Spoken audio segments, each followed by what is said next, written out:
नमस्कार दोस्तों, आज आपका फिर से स्वागत है हमारी निःशुल्क कक्षा में।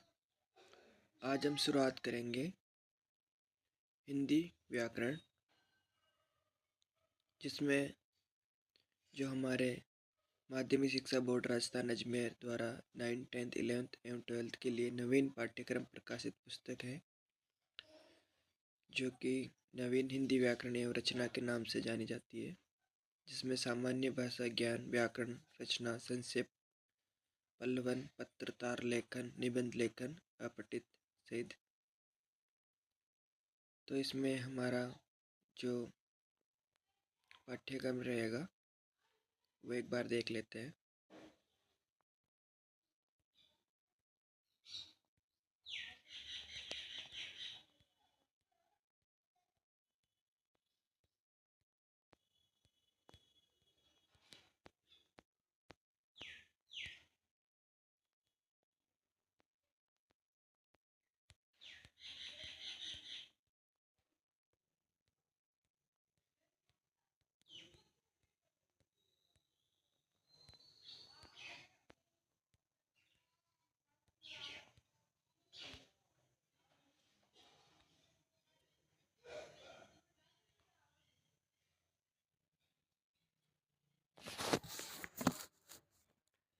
इसमें दोस्तों अपने जो विषय सूची या जिसे आप पाठ्यक्रम कहते हैं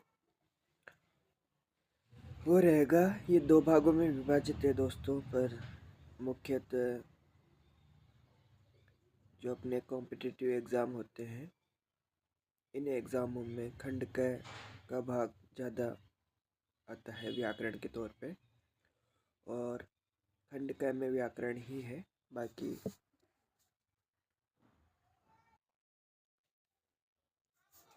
तो इसमें जो अपना पहला टॉपिक रहेगा वो रहेगा भाषा और व्याकरण।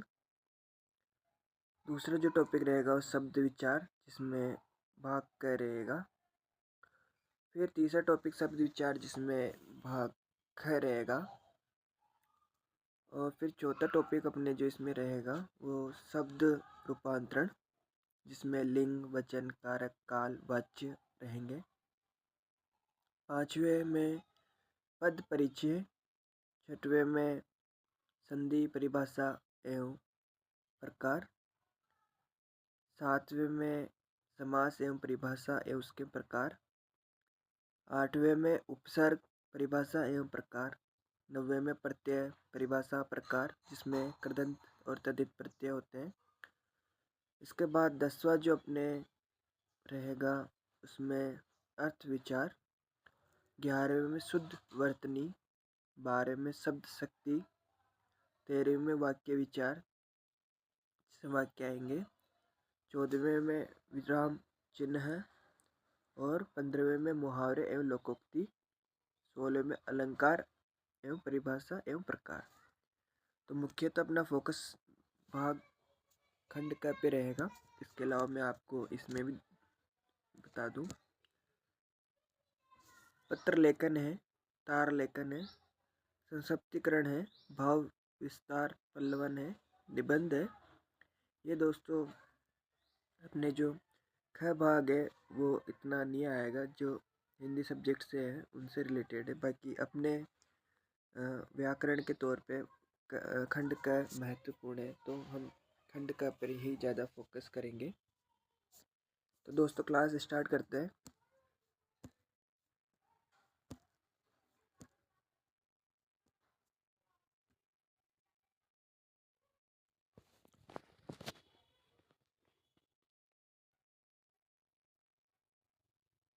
भाषा और व्याकरण,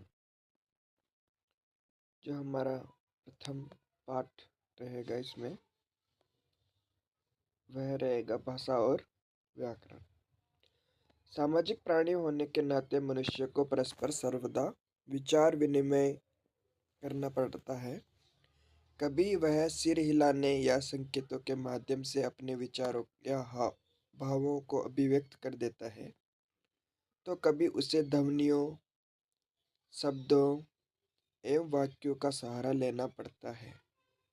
इस प्रकार यह प्रमाणित है कि भाषा ही एकमात्र ऐसा साधन है जिसके माध्यम से मनुष्य अपने हृदय के भाव एवं मस्तिष्क के विचार दूसरे मनुष्यों के समक्ष प्रकट कर सकता है और इस प्रकार समाज में पारस्परिक जुड़ाव की स्थिति बनी है। यदि भाषा का प्रचलन न हुआ होता तो बहुत संभव है कि मनुष्य इतना भौतिक, वैज्ञानिक एवं आत्मिक विकास भी नहीं कर पाता। भाषा न होती तो मानव अपने सुख दुख का इजहार भी नहीं कर सकता। भाषा के अभाव में मनुष्य जाति अपने पूर्वजों के अनुभव से लाभ नहीं उठा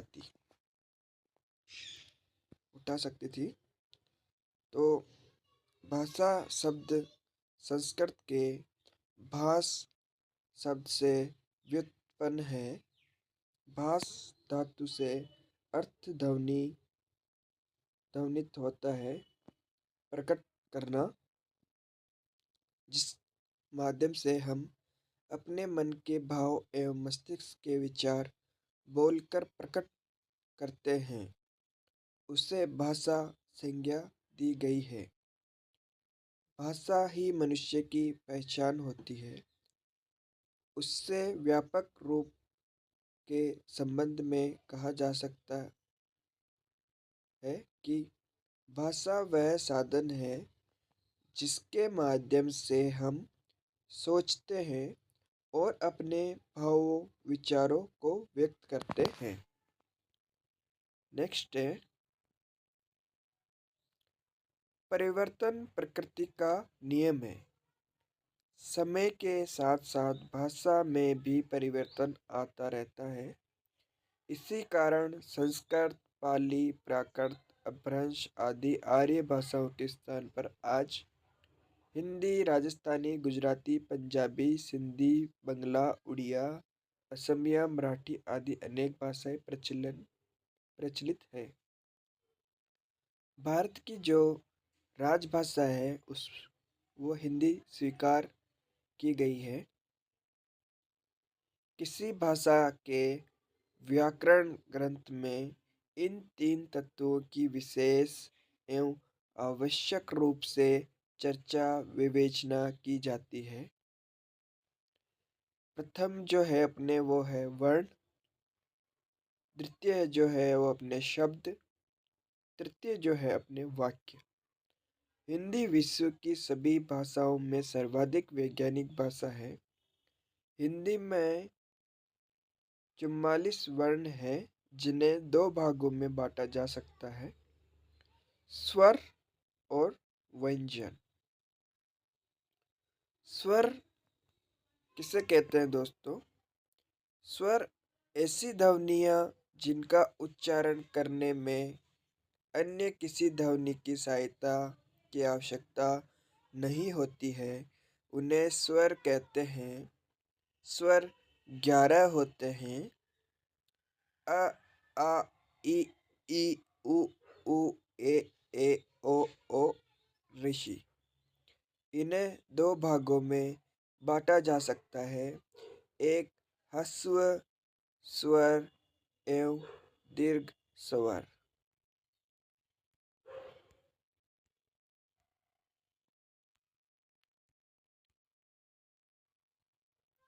जिन स्वरों के उच्चारण में अपेक्षाकृत कम समय लगे उन्हें ह्रस्व स्वर कहते हैं।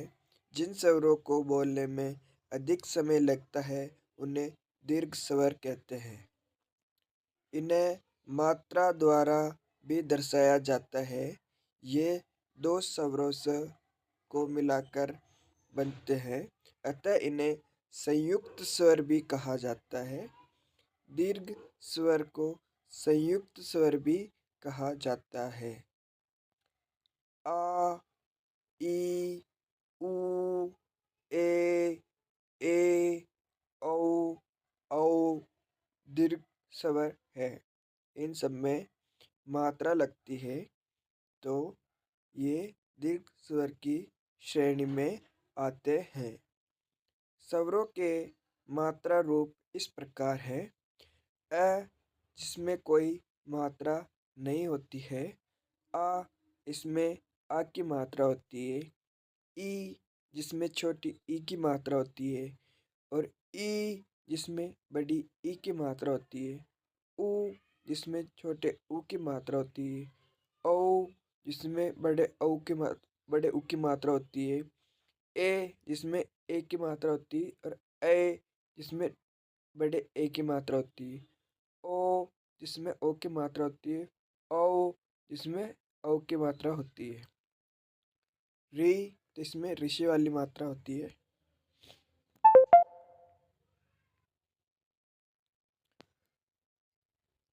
आगे है दोस्तों अपने व्यंजन।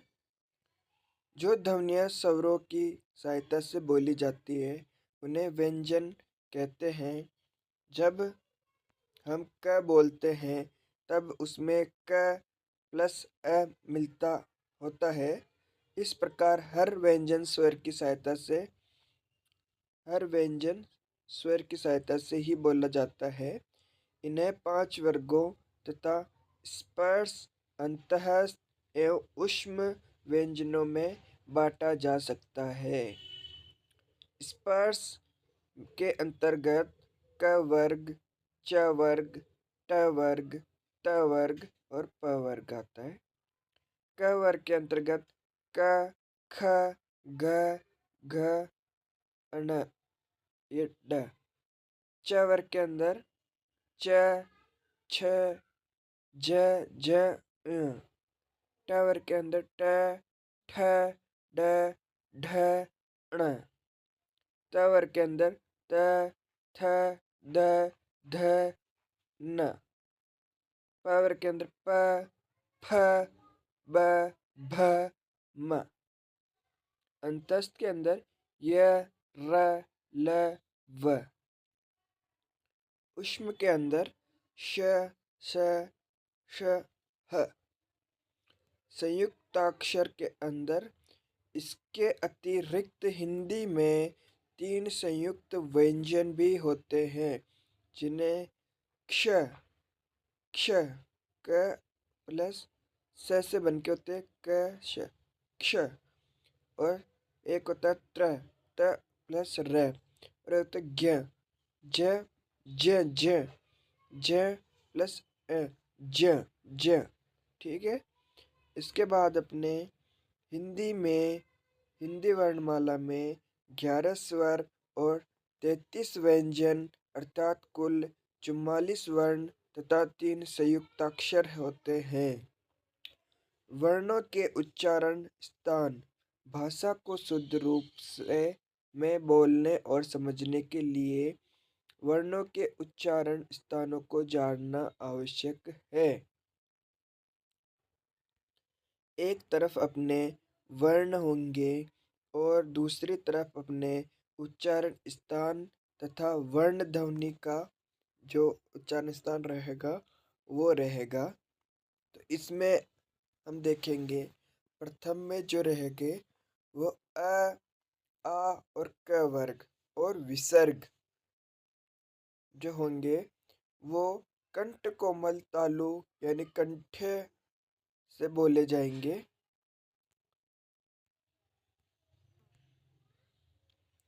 इसके बाद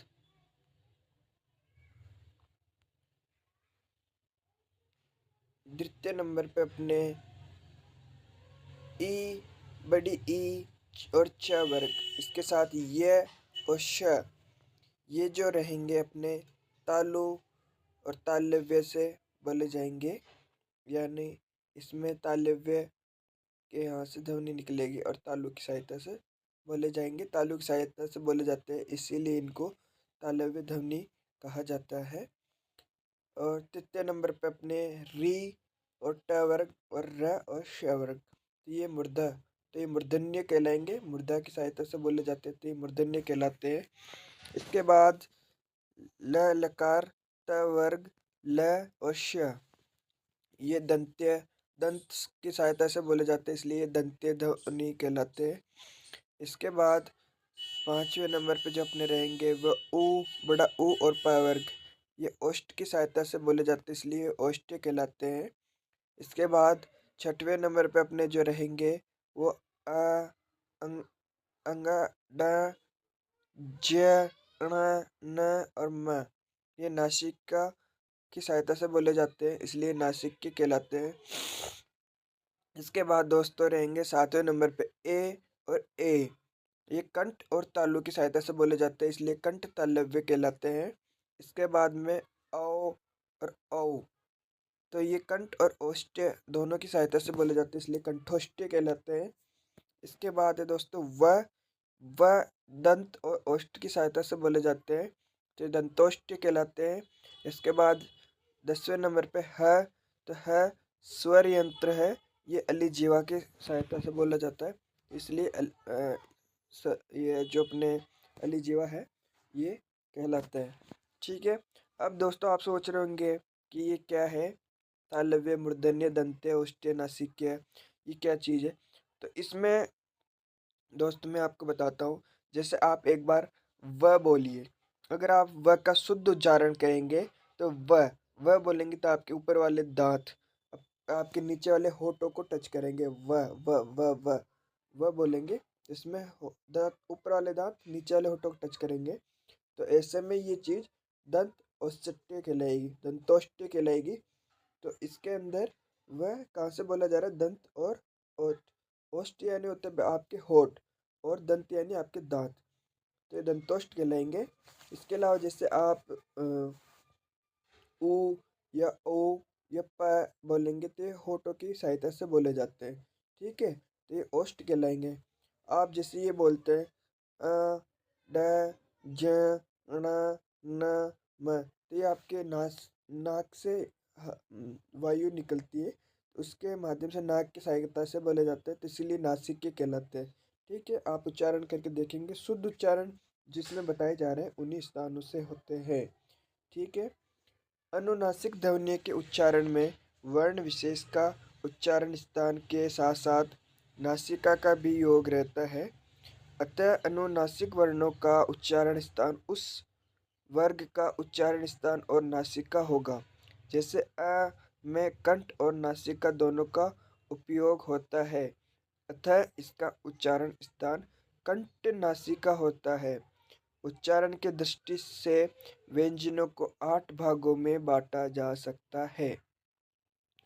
तो ये जो 8 भाग अपन देखेंगे, प्रथम जो रहेगा वो स्पर्शी, जिन व्यंजनों के उच्चारण में फेफड़ों से छोड़ी जाने वाली हवा वाग्य यंत्र के किसी अवयव का स्पर्श करती है और फिर बाहर निकलती है, निम्नलिखित व्यंजन स्पर्शी कहलाते हैं। इसमें क वर्ग आएगा, क, ख, ग, घ।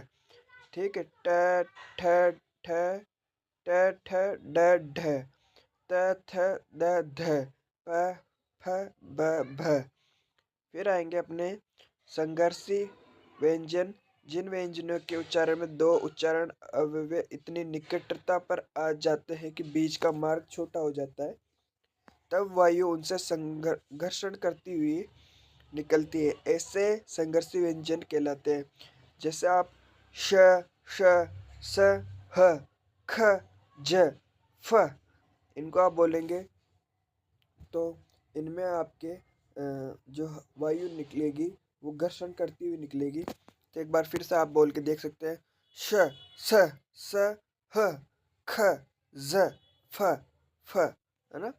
तो फ बोलते हैं तब भी आपको ऐसा लगता है। तो ये जो वर्ण बताए गए हैं अभी आपको, ये वो है संघर्षी वर्ण। फिर आएगा आपके स्पर्श और संघर्षी वर्ण, जिन व्यंजनों के उच्चारण में स्पर्श का समय अपेक्षाकृत अधिक होता है और उच्चारण के बाद वाला भाग संघर्षी हो जाता है, वे स्पर्श संघर्षी कहलाते हैं, जिनमें च, छ, ज, झ। ठीक है, ये ज जग वाला और एक झ झंडे वाला ज है ना। ठीक है, तो च इसमें फिर स्पर्श संघर्षी के अंदर जो च अपने वर्ग है उसके 4 वर्ण आएंगे, शुरुआती 4 वर्ण, जिनमें च, छ, ज, ज। ठीक है। नासिक्य जिनमें उच्चारण में हवा का प्रमुख अंश नाक के माध्यम से निकलता है। तो इसमें ड, ज्ञ, ण, न, म ये आएंगे। ये पांचों जो अपने अंतिम जो रहते हैं, पांचों वर्ग के पांचों अंतिम जो रहते हैं वो इसमें आएंगे। पार्श्विक, जिनके उच्चारण में जीवा का अगला भाग मसूड़े को छूता है तो वायु पार्श्व आसपास से निकल जाती है, वे पार्श्विक शब्द है। इसमें एक ही शब्द है ल। ल आप ल बोल के देखिए, आपकी जैसा ये बता रहा है कि आपकी जो जीवा है यानी जीभ जो आपके मसूड़े के आगे वाले जो ऊपर वाले जो दांत है उसमें जो आगे वाले मसूड़े ऊपर वाले उनमें छुएगी। तो आप एक बार ल बोल के देखिए, अगर आप ल का शुद्ध उच्चारण करेंगे तो पक्का आपकी जीभ वहाँ पे छुएगी। ल है ना, छूती है ना। फिर इसके बाद प्रकंपित जो अपने हैं प्रकंपित, जिन व्यंजनों के उच्चारण में जीवा को 2-3 बार कंपन करना पड़ता है वे प्रकंपित कहलाते हैं। जैसे कि आप र बोलिए, र बोलेंगे तो आपकी जीभ ऐसे फड़फड़ाएगी, ठीक है। र र र है ना, बोल के देखिए। तो अगर जो भी चीज़ है दोस्तों आपको समझ में नहीं आती तो उसको एक बार उच्चारण करना चाहिए। आप उच्चारण करेंगे तो आपकी जीभ मतलब कंपन करेगी, ठीक है। तो ये हो गया। उसके बाद है उत्क्षिप्त, जिनके उच्चारण में जीवा की नोक झटके से नीचे गिरती है तो वह उत्क्षिपित, फेंका हुआ या फिर ध्वनि कहलाती है। इसमें ढ ढ ये दो शब्द दो वर्ण ऐसे, सॉरी शब्द निकल गया। दो वर्ण ऐसे अपने जिनको आप बोलेंगे ड ढ ड ढ, ड डमरू वाला, ढ ढक्कन वाला ना, ड ढ। इनको बोलेंगे तो ऐसा लगेगा आप इनको फेंक रहे हो, ड ढ ड ढ ऐसे। तो ये फेंके हुए वर्ण भी कहलाते हैं और इनके अलावा उत्क्षेपित वर्ण कहलाते हैं। नेक्स्ट है दोस्तों अपने संघर्षहीन, जिन ध्वनियों के उच्चारण में हवा बिना किसी संघर्ष के बाहर निकल जाती है वे संघर्षहीन ध्वनियाँ कहलाती है। जैसे यह व, इनके उच्चारण में स्वरों से मिलाता जुलता प्रयत्न करना पड़ता है, इसलिए इन्हें अर्धस्वर भी कहते हैं। नेक्स्ट दोस्तों देखेंगे अपन, इसके अतिरिक्त स्वर तंत्रियों की स्थिति और कंपन के आधार पर वर्ण को घोष और अघोष श्रेणी में भी बांटा जा सकता है। घोष, घोष का अर्थ है नाद या गूंज। जिन वर्णों का उच्चारण करते समय गूंज स्वर तंत्र में कंपन होती है उन्हें घोष वर्ण कहते हैं। क वर्ग, च वर्ग आदि सभी वर्गों के अंतिम 3 वर्ण ग, घ, न, ज, ज, ज्ञ आदि तथा य, र, ल, व, ह घोष वर्ण कहलाते हैं। इसके अतिरिक्त सभी स्वर भी घोष वर्ण में होते हैं। इनकी कुल संख्या 30 होती है, ठीक है। नेक्स्ट अपन देखेंगे अघोष। इन वर्णों के उच्चारण में प्राणवायु में कंपन नहीं होता है, अतः कोई गूंज न होने से ये अघोष वर्ण होते हैं। सभी वर्गों के पहले और दूसरे, क्योंकि मतलब इसमें पहला और दूसरा रहेगा, क्योंकि जो घोष वर्ण है उसके अंदर आपने देखा कि इसमें पहला और दूसरा आ गया तो उसमें तीसरा, चौथा और पांचवा जो लास्ट के इसमें है वो उसमें चल गए, तो इसमें पहले दूसरे इसमें आ गए, ठीक है। तो इसके अंदर पहले और दूसरे में वर्ण क, ख, छ, छ, स आदि सभी वर्ण अघोष है। इनकी संख्या 13 है ना, 30 वो उधर है और 13 ये इधर है, ठीक है। श्वास वायु के आधार पर वर्णों के 2 भेद है, अल्प प्राण और महाप्राण, ठीक है।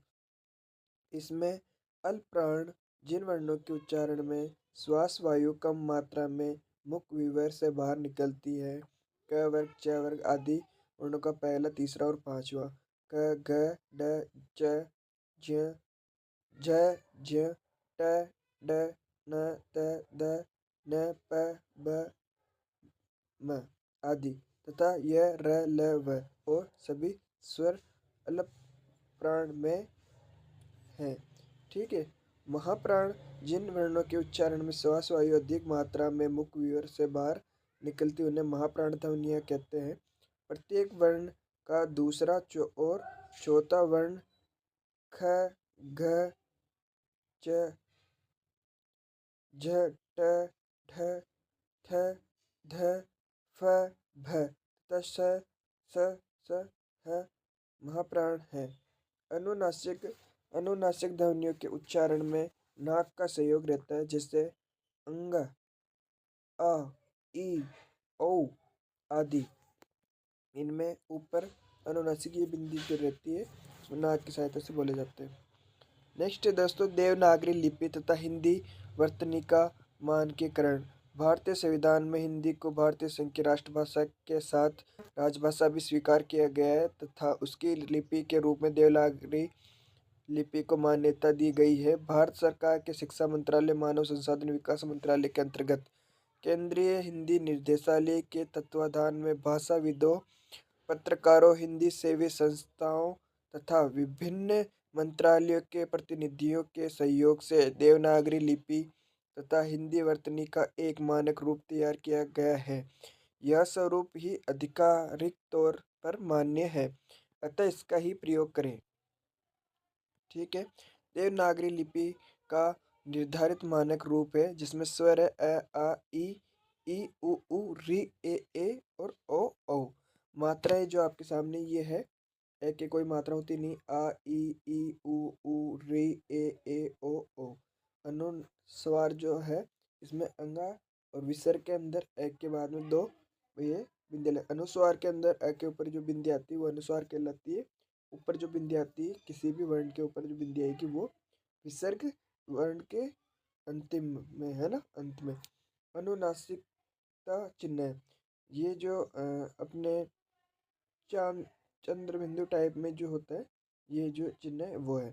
व्यंजन आपको पता ही है दोस्तों, इसमें क, ख, ग, ड, च, छ, झ, झ, झ, ट, ठ, ड, ढ, ण, त, थ, द, ध, न, प, फ, ब, भ, म, य, र, ल, व, श, स, ह। संयुक्त व्यंजन क्ष, त्र, ज और ये रे, श। तो इसमें हल चिन्ह जो होता है वो नीचे से जो ये चिन्ह लगता है ये हल चिन्ह का ये है। इसके बाद जो ग्रहित स्वर है वो औ है ना, कॉलेज में जो लगता है ना कौ, वो वाला है ना। और ग्रहित यानी बाहर से ग्रहण किए हुए है ना। और ये तो एक विदेशी है जो अपने कॉलेज के अंदर लिखने में आता है वो वाला। और एक ख, ज, फ ये अरबी शब्द है ना। ठीक है। इसके बाद हिंदी वर्तनी का मानकीकरण। संयुक्त वर्ण खड़ी पाए वाले व्यंजन, खड़ी पाए वाले व्यंजनों का संयुक्त रूप से खड़ी पाए को हटाकर ये बनाया जाना चाहिए, यथा ख्याति, लगन, विघन, कच्चा, छज्जा, नगण्य, कुत्ता, पथ्य, ध्वनि, न्यास, प्यास, डिब्बा, सभ्य, रम्य, उल्लेख, व्यास, श्लोक, राष्ट्रीय, यक्षमा। ठीक, यक्षमा ना।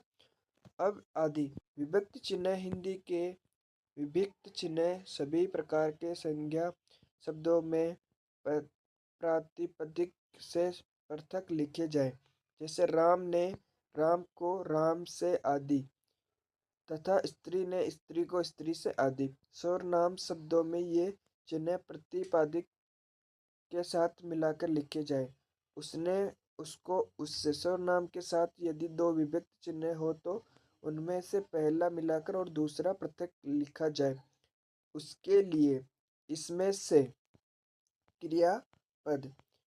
संयुक्त क्रियाओं में सभी अंगीभूत क्रियाएं पृथक पृथक लिखी जाए, जैसे पढ़ा करता है, बढ़ते चलते जा रहे हैं, आ सकता है, खाया करता है, खेला करेगा, घूमता रहेगा आदि। संयोजक चिन्ह हाइफन हाइफन संयोजक चिन्ह का विधान अर्थ की स्पष्टता के लिए किया गया है।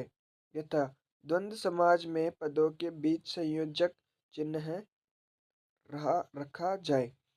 दिन रात देख रेख चाल चलन हंसी मजाक लेन देन शिव पार्वती संवाद खाना पीना खेलना कूदना सा जैसा आदि से पूर्व संयोजक चिन्ह रखा जाए। जैसे तुम सा मोटा सा कौन सा कपिल जैसा चाकू से, ऐसे के पीछे संयोजक ये चिन्ह रखे जाए। संयोजक चिन्ह दोस्तों आपको पता है ये इस प्रकार का है। आड़ी तिरछी जो रेखा होती है वो है। तत्पुरुष समास में संयोजक चिन्ह का प्रयोग वही किया जाए जहाँ उसके बिना अर्थ के स्तर पर भ्रम होने की संभावना हो, अन्यथा नहीं। जैसे भूतत्व भूमि, पृथ्वी तत्व है ना, भूमि में जो तत्व वो भी कह सकते हैं पृथ्वी तत्व। संयोजक चिन्ह न लगने पर भूतत्व लिखा जाएगा और इसका अर्थ भूत होने या भाव भी लगाया जा सकता है। ठीक है, इसलिए जो ये लगना जरूरी है ताकि वो अपने संयोजक चिन्ह लगना जरूरी है ताकि इस अर्थ का अनर्थ ना हो। सामान्यतः तत्पुरुष समाज में संयोजक चिन्ह लगाने की आवश्यकता नहीं है, अतः शब्दों को मिलाकर ही लिखा जाए। जैसे राम राज्य राजकुमार गंगा जल ग्राम वासी आत्महत्या आदि। किंतु इसमें अ नख बिना नख का, अनति नम्रता का अभाव, अपरस जिसे किसी ने छुआ न हो आदि शब्दों में संयोजक चिन्ह लगाया जाना चाहिए, अन्यथा अनक अनति अपरस शब्द बन जाएंगे। अव्यय तक साथ आदि अव्यय सदा पृथक लिखे जाए। जैसे आपके साथ यहाँ तक, ये अलग अलग एक साथ नहीं लिखे जाने चाहिए, ये अलग अलग लिखे जाने चाहिए। अन्य नियम में अंग्रेजी के जिन शब्दों में अर्ध विवर्त और ध्वनि का प्रयोग होता है उनके शुद्ध उच्चारण रूप का हिंदी में प्रयोग अभिष्ट होने पर आ की मात्रा के ऊपर अर्धचंद्र का प्रयोग किया जाए। जैसे कॉलेज डॉक्टर कोऑपरेटिव आदि। हिंदी में कुछ शब्द ऐसे हैं जिनके दो दो रूप बराबर चल रहे हैं। विद्वत समाज में दोनों रूपों की एक ही मान्यता है। जैसे गर्दन, हाँ, तो इसमें दोस्तों ये आप देखेंगे ये जो है जिनको मान्यता है, मतलब ये जो शब्द है जो दोनों बराबर इस तरह से चल रहे हैं अभी। जैसे गर्दन आप ऐसे भी लिख सकते हैं और गर्दन आप ऐसे भी लिख सकते हैं। गर्मी और गर्मी, बर्फ बर्फ, बिल्कुल बिल्कुल ये ऐसे भी लिख सकते हैं। सर्दी दोनों प्रकार से लिखी जाती है। कुर्सी इन दोनों प्रकार से आप लिख सकते हैं। भर्ती, फुर्सत, बर्दाश्त, वापिस, आखिर या बर्तन, दोबारा, दुकान, ये आप इन तरीके से लिख सकते हैं दोस्तों। इसके बाद है दोस्तों पूर्वकालिक प्रत्यय। पूर्वकालिक प्रत्यय कर क्रिया से मिलाकर लिखा जाए। जैसे मिलाकर, खा पी कर, पढ़कर, सिरो रेखा का प्रयोग प्रचलित रहेगा। पूर्व विराम को छोड़कर शेष विराम आदि चिन्ह वही ग्रहण किए कर लिए जाए तो अंग्रेजी में प्रचलित है। जैसे आपके जो ये पूर्व विराम चिन्ह है जो लगता है, पूर्ण विराम जो चिन्ह लगता है उनको छोड़कर ये जितने भी चिन्ह है वापस अपने जो अंग्रेजी में तो इनको कोमा वगैरह कहा जाता है दोस्तों, कोमा क्वेश्चन मार्क वगैरह बराबर, और जो अपने इसमें है वो वापस अपने इसमें वैसे के वैसे प्रचलन में है। ठीक है, तो पूर्ण विराम के लिए खड़ी पाई का प्रयोग किया जाता है। अंग्रेजी हिंदी अनुवाद कार्य तथा अन्य प्रशासनिक साहित्य में विषय के विभाजन उपविभाजन तथा अवतरणों उपअवतरणों का क्रमांक करते समय अंग्रेजी के ABC तथा अथवा छोटी ABC के स्थान पर सर्वत्र का ख का प्रयोग किया जाए, अ ब श अथवा अ आ इ आदि का नहीं। आवश्यकता अनुसार 1 2 3 अथवा रोमन 1 2 3 का प्रयोग किया जा सकता है। हिंदी के संख्यावाचक शब्दों का मानक रूप 1 2 3 4 5 6 7, 8, 9, 10, 11, 12, 13, 14, 15, 16, 17, 18, 19, 20, 21, 22, 23, 24, 25, 26, 27, 28, 29, 30, 31, 32, 33, 34, 35, 36, 37, 38, 39, 40, 41, 42, 43, 44, 45, 46, 47, 48, 49, 50, 51, 52, 53, 54, 55, 56, 57, 58, 59, 60, 61, 62, 63, 64, 65, 66, 67, 68, 69, 70, 71, 72, 73, 74, 75, 76, 77, 78, 79, 80, 81, 82, 83, 84, 85, 86, 87, 88, 89, 90, 91, 92, 93, 94, 95, 96, 97, 98 और 99, 100। तो इसमें अभ्यास क्वेश्चन भी ये रहेंगे। हिंदी की भाषा में लिखी जा सकती है, ये देवनागरी लिपि, इसमें आंसर रहेगा आपके। भाषा क्या है? तो भाषा विचारों का आदान प्रदान है। और स्वर एवं व्यंजन में आप जो आपके अभ्यास प्रश्न है आप देखेंगे। स्वर और व्यंजन में अंतर को स्पष्ट कीजिए। लिपि से तात्पर्य क्या है? हिंदी में जो लिपि है वो कौन सी है? देवनागरी। हिंदी में कितनी स्वर ध्वनियाँ ये आप देखेंगे। हिंदी में कितनी व्यंजन ध्वनियाँ ये भी आप देखेंगे। इसके बाद नेक्स्ट अपने जो रहेगा शब्द विचार का, ये कल देखेंगे। और आगे देखते हैं।